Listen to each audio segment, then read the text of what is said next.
مرقد امام علی کے محل و مقام کا علم اہل بیت اور مخصوص افراد کے علاوہ کسی کو نہ تھا، کیونکہ آپ کی قبر 3 ویران ٹیلوں کے درمیان پنہاں تھی اور یہ جگہ التہوت العبید کہلاتی تھی۔ اس کا انکشاف اس وقت ہوا جب خلیفہ ہارون الرشید 175 ہجری میں سیر و شکار کی غرض سے کوفہ آیا۔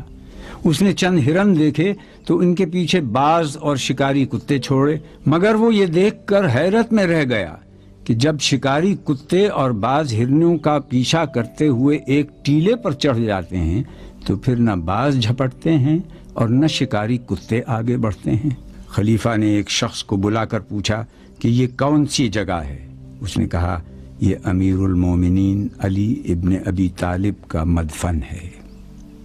خلیفہ نے حکم دیا یہاں روضہ تعمیر کیا جائے، چنانچہ ایک سرخ مٹی کا گنبد تعمیر کیا گیا۔